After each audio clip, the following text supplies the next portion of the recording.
Hello, and welcome to Shaking and Sipping. This is the show where we shake up a cocktail or other mixed drink, talk a bit about where it comes from, maybe look at some variants, take a sip to see how it is. We're continuing our quest to work through the IBA's official list of cocktails to see how those stack up. We're in the second section, the contemporary classics, and this week's classic is the Kir. Now, this is a very simple and straightforward drink. There are many variants of it, but we really are only going to cover one because, as we'll talk about, the drink's so simple that there's sort of infinite variants. Just change one of the ingredients and there's a lot to choose from. There's also not a lot of complex history on this drink. We know not exactly where it comes from, but we know sort of where it comes from. We know where its name comes from. It hasn't changed that much over the years, so there's really not going to be that much to say about it. This should be a pretty quick and easy episode, but at least it's a drink I kind of like, unlike the Horse's Neck a couple weeks ago, where I had both nothing to say about it, and it didn't taste very good. So this one I at least like. So the Kir, incredibly simple drink, like I said. It's essentially just adding flavoring to wine. So this is a drink from the Burgundy region of France, in and around sort of Dijon area, and this is a drink made typically with a white wine from Burgundy that you then add to some sort of a fruit liqueur. So most traditionally, and the main one used in the Kir, is a Crème de Cassis, which is a currant liqueur, a black currant liqueur. I don't know why we don't have a ton of currants in the United States. You don't hear people talk about currants that often. You hear about them a lot in Europe. I love black currants. I had black currant jam on my toast this morning. So this is kind of right up my alley to take a dry, kind of acidic white wine and add some black currants to it. I'm not mad about that.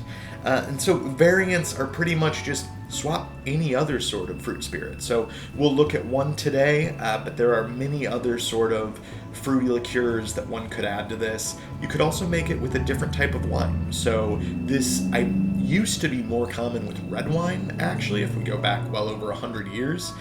This was more common with red wine. That still exists today as a variant called the Communard, but it is much less common today. But this drink sprung up in the 1840s, give or take, in the Burgundy region, because they are not only known for Burgundy wines, but that is where the production of Crème de Cassis, black currant liqueur, comes from. That's its main center in France, is in and around Dijon. So this is pretty much a drink of like, what are our two most exciting alcoholic products? It's black currant liqueur and it's nice tart white wines. Let's mix them together, and they did. And so this drink was around for a while. Like I said, I believe it actually probably was a little more common with red early on, which is why the version with white typically was referred to as a blanc cassis, or literally white cassis. And it was around. It wasn't the most popular drink in the world, but it was a sort of regional specialty that was around for decades and decades and decades. Then sometime after the Second World War, the mayor of Dijon, a man named Félix Kir, there's that name, in some way was responsible for increasing the drink's popularity. There's a few different sub-stories about the Germans having run off with all the good red wine, so they had to remember this old local drink to make the white wine more exciting, and there's some other stories about just trying to sell more Crème de Cassis and a few other things, but something.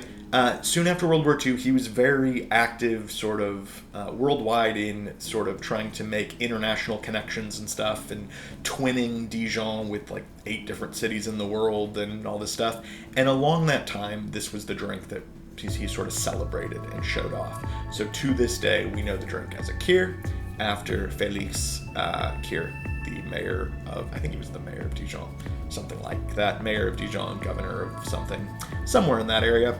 And that's really all there is to say about it. So the only real other thing to talk about is proportions. IBA has this incredibly dry at 9 parts to 1 part wine to cassis. That's probably not enough cassis. Early recipes, like over 100 years ago, were incredibly sweet, probably something like 3 to 1, maybe even a little bit sweeter than that. That's probably too far. So we will make a version using the Crème de Cassis and the Chablis in both a 9-to-1 and in like a 5-to-1 to just see how those play. And then we'll do another version with a different fruit liqueur. That's enough rambling for something that I don't have that much to say about. Let's go ahead and start making them. All right, so we're ready to go. I just opened our bottle of wine. This is a about 3-year-old Chablis. That's a white from Burgundy that's going to be all Chardonnay, but generally unoaked or very lightly oaked, so it should be fairly acidic, kind of a little bit of green apple, kind of that kind of place. Here, I wouldn't use an incredibly expensive wine in here, but I also wouldn't use something that you don't know its quality at all.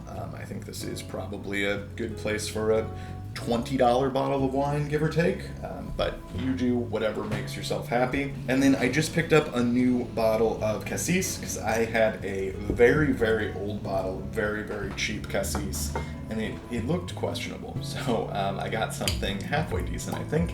I generally like Giffard stuff. It smells lovely. And so for this, there's not much to it. We need 1/3 of an ounce, or 10 milliliters. And then this isn't really a drink you need to measure carefully, but we will for the first one following IBA spec.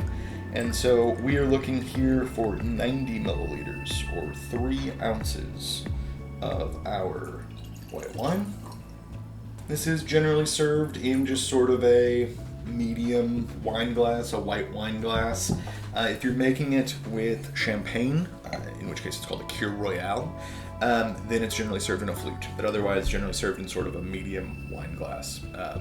I've got a couple different glasses hopping about that we'll make these in, but that's all there is to it. You don't even have to stir it generally, because pouring all of that white wine on top of the syrup is supposed to kind of mix it for you. I don't really trust that sort of thing, so we will just give it just a quick turn with the back of the bar spoon. And that is an IBA spec Kir. So nose, I'm getting sort of the rich currant sweetness, syrupiness, but with a slight undernote, which smells acidic, smells like the wine, sharp, bright, sort of Chablis note.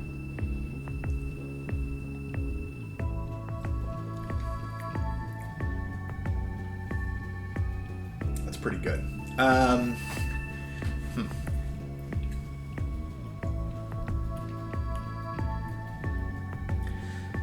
So yeah, that's kind of cool. So right at the front, I'm getting some of that fruit, the fruit of the Cassis. And then as it goes back, I'm getting entirely the profile of the wine. And it really, the current's sort of gone for a second, and that instant sweet fruit on my tongue isn't there either. But as it goes back and I'm going through the wine, the very end of the wine is a little bit acidic, right? Some of those unripe fruit flavors I was talking about earlier. So there's this acidity, brightness thing that's kind of pulling at the back of my throat. And what do you know, but now there's a little bit of currant in there too. So those really play together well. I like this. I haven't had one of these in years. All right, so we're gonna try it again, just at a slightly sweeter mixture. So we're gonna ask for about 20 milliliters now, so double the Cassis, to the same 90 milliliters of the Chablis. We'll give that another quick stir. This is our slightly richer Kir at a 4.5 to 1 instead of a 9 to 1 ratio.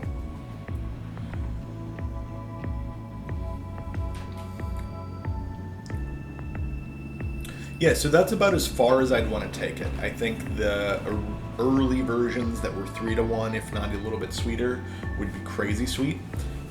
This is definitely sweeter. It's now sweet throughout the drink.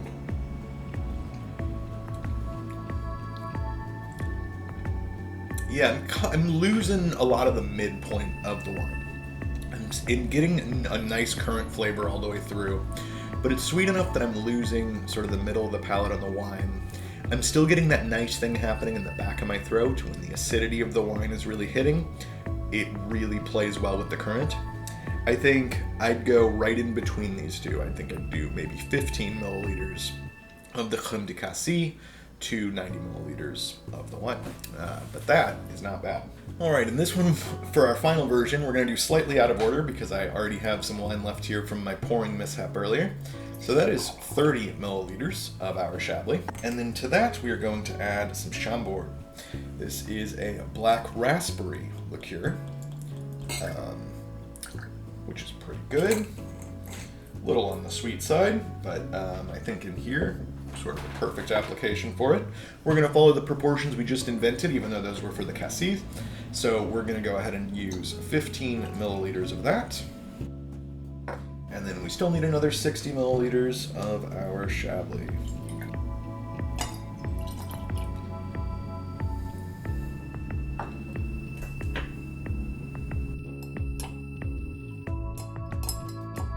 And that is a Kir Framboise, or raspberry Kir.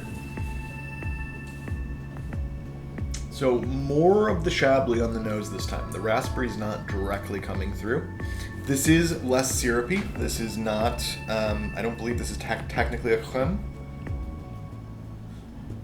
It doesn't say so anywhere. So this is gonna have a lower total amount of sugar than the Crème de Cassis. So that might be the difference, I'm not sure. It's definitely thinner.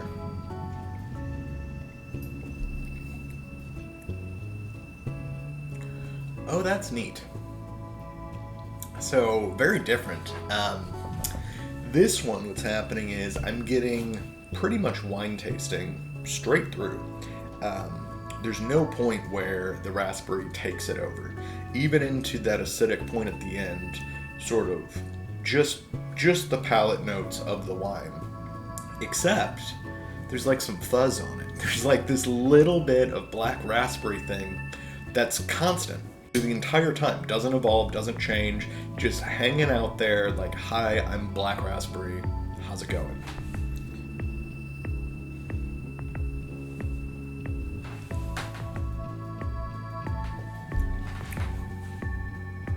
Delicious, very interesting. I think I prefer the currant to the raspberry, but this is not bad. I enjoy this.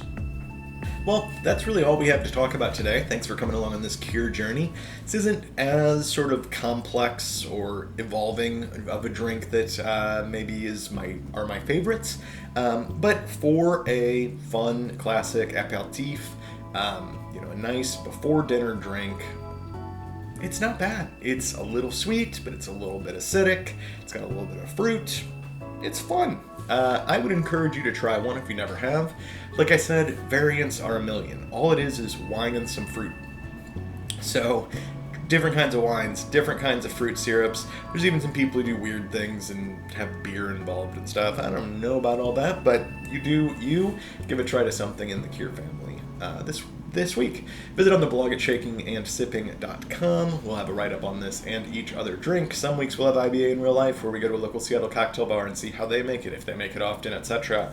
Don't know that we'll do that this week, but it's been a few weeks since we've done it, so maybe not. You can follow on Twitter. I almost never update at shaking_sipping. I will update, though, when one of those IBA in real lives is posted. That's all we've got for this week. We'll be back next week with the next drink from the IBA's list. Until then, happy sipping. Cheers.